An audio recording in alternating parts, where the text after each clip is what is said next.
दुनिया में घूमने की जगहों की कमी नहीं है। किसी को ठंडा मौसम पसंद है तो किसी को गर्म, किसी को यूरोप का माहौल अच्छा लगता है तो किसी को अमेरिका का। लेकिन ये सारी जगहें इतनी ज़्यादा एक्सपेंसिव हैं कि यहाँ पर हर किसी नॉर्मल इंसान का घूमना लगभग नामुमकिन है।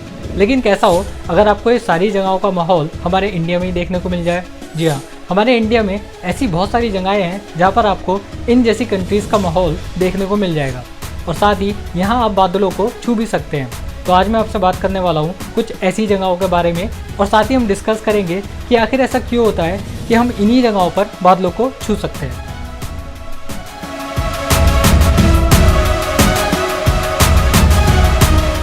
तो पहली जगह का नाम है दार्जिलिंग, जो कि वेस्ट बंगाल का एक शहर है और साथ ही एक टूरिस्ट अट्रैक्शन सिटी भी है।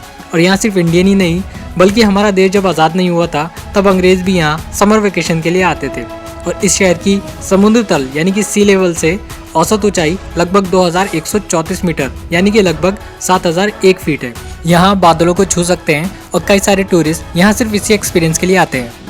दूसरी जगह है कोडगु, जो कि भारत के कर्नाटक का एक ज़िला है। यहाँ का ज़्यादातर एरिया पहाड़, हरे भरे जंगल, चाय और कॉफ़ी के बागों से भरा हुआ है और इसकी समुद्र तल से ऊंचाई लगभग 1525 मीटर है। इसलिए यहाँ पर भी बादल इतने नीचे होते हैं कि यहाँ की कुछ जगहों पर आप उन्हें छू भी सकते हैं।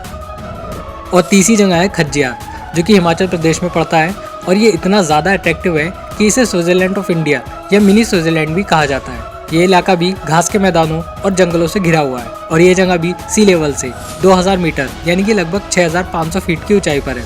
यहाँ भी आप बादलों को छूने का एक्सपीरियंस ले सकते हैं। तो चौथी जगह का नाम है नंदी हिल्स और ये जगह भी कर्नाटक के चिकलबुर ज़िले में पड़ती है और इसका रास्ता बेंगलोर से हैदराबाद जाने वाले नेशनल हाईवे पर 40 किलोमीटर दूर जाने पर अलग हो जाता है और यहाँ जाने के लिए आपको गवर्नमेंट बस भी मिल जाएगी। तो अगर आपको कम भीड़ वाला, ठंडा और सुकून वाली जगह पसंद है तो ये जगह आपके लिए बेस्ट साबित हो सकती है, क्योंकि यहाँ बाकी जगहों के मुकाबले टूरिस्ट कम आते हैं और इसीलिए ये जगह राइटर्स, रिसर्चर्स, शूटिंग के लिए बहुत अच्छी साबित हो सकती है। मगर एक बात का ध्यान रहे कि कम टूरिस्ट अट्रैक्शन की वजह से यहाँ खाने पीने की ज़्यादा चीज़ों के ऑप्शन अवेलेबल नहीं होते और यहाँ भी आप बादलों को छू सकते हैं। पांचवी जगह का नाम है नैनीताल, जो कि उत्तराखंड स्टेट में पड़ता है और हमारे भारत में शायद ही कोई हो जो इस जगह के बारे में नहीं जानता हो। नैनीताल में नैनी का मतलब होता है आंखें और ताल का मतलब होता है झील, क्योंकि ये जगह झीलों से घिरी हुई है और यहाँ की सबसे फेमस झील का नाम नैनी झील है और इसी पर इसका नाम नैनीताल पड़ा। ये शहर सी लेवल से 2084 मीटर यानी कि लगभग 6837 फीट की ऊंचाई पर है और साथ ही ये जगह कई बड़े बड़े पहाड़ों से भी घिरी हुई है, इसलिए यहाँ आपको कई बड़े बड़े पहाड़ भी देखने को मिल जाएंगे। यहाँ हैरानी की बात यह है कि जब इंडिया में मई और जून में बहुत ज़्यादा गर्मी पड़ती है तब उस वक्त यहाँ का टेम्परेचर 14 से 24 डिग्री सेल्सियस के बीच में ही रहता है, इसलिए यहाँ इन दिनों में टूरिस्ट अट्रैक्शन बहुत ज़्यादा हो जाता है। अगली जगह आती है मसूरी। ये शहर भी उत्तराखंड स्टेट में पड़ता है, जो कि देहरादून शहर से 35 किलोमीटर की दूरी पर पड़ता है। ये एक ऐसी जगह है जहाँ पर कोई एक बार जाने के बाद दोबारा ज़रूर जाना चाहेगा और इसीलिए ये जगह बहुत ज़्यादा टूरिस्ट अट्रैक्शन भी है। यहाँ पर पहाड़ों की इतनी ज़्यादा संख्या है कि इसे क्वीन ऑफ माउंटेन्स यानी कि पहाड़ों की रानी भी कहा जाता है। यहाँ सबसे ज़्यादा टूरिस्ट दिल्ली और दूसरे नॉर्थ इंडिया स्टेट के आते हैं। यहाँ भी आप बादलों को छू सकते हैं और इसी तरह शिमला और दूसरी जगहें भी भारत में ऐसी मौजूद हैं जो कि ऐसी हैं जहाँ पर आप बादलों को छू सकते हैं। तो अब बात करते हैं कि ऐसा क्यों होता है, क्यों हम दूसरी जगहों पर बादलों को छू नहीं सकते। क्या दूसरी जगह पहाड़ों पर नहीं है सिर्फ इसीलिए या फिर इसकी कोई और वजह भी हो सकती है? जी हाँ, अगर आप साइंस में इंटरेस्ट नहीं रखते हैं तो यहाँ से आप इस वीडियो को क्लोज कर सकते हैं, क्योंकि अब मैं बात करने वाला हूँ बादलों की इतनी नीचे आने की वजह और इसकी साइंस के बारे में। तो सबसे पहले बात करते हैं कि बादल बनते कैसे हैं।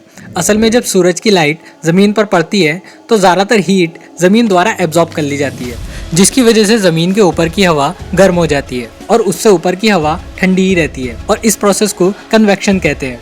और जैसा कि हम जानते हैं कि गर्म हवा ठंडी हवा से हल्की होती है, तो इसीलिए गर्म हवा ऊपर और ठंडी हवा नीचे बैठती रहती है और इस प्रोसेस को ओरोग्राफिक अपलिफ्ट कहते हैं। और जब ये हवा हमारे एटमॉस्फेयर में कुछ ज़्यादा ही ऊपर चली जाती है तो ज़मीन की गर्मी ना होने की वजह से ये हवा ठंडी हो जाती है, जिसे वाटर वेपर कहते हैं। और जैसे कि हम जानते हैं कि हमारे एटमॉस्फेयर में सभी जगह पानी की बहुत छोटी छोटी बूंदें होती हैं, जिनका साइज 0.2 माइक्रोमीटर होता है और ह्यूमन आइज मिनिमम 0.1 mm की छोटी वस्तु को ही देख सकती है और 1 माइक्रोमीटर में 0.001 मिलीमीटर होते हैं। तो आप समझ ही गए होंगे कि अगर एटमॉस्फेयर में सभी जगह पानी की छोटी छोटी बूंदें होती हैं तो वो हमें दिखाई क्यों नहीं देती।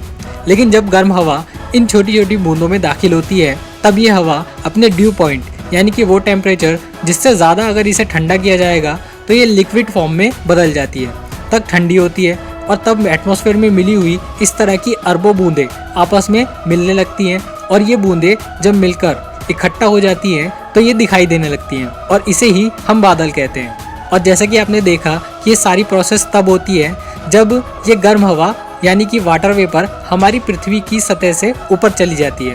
और जितनी भी जगहें हमने यहाँ पर समझी हैं उन सभी की ऊंचाई सी लेवल से लगभग 2000 मीटर यानी कि 2 किलोमीटर के पास ही है। इसीलिए इन सभी जगहों पर बादल नीचे नहीं आते बल्कि हम इतनी ऊपर चले जाते हैं कि जहाँ पर बादलों के बनने की प्रोसेस चलती है और इसीलिए इन जगहों पर हम बादलों को छू सकते हैं। वैसे बादलों में और जो कोहरा हमारे एटमॉस्फेयर में सर्दियों में बनता है उन दोनों के बनने में कोई ज़्यादा खास अंतर नहीं होता।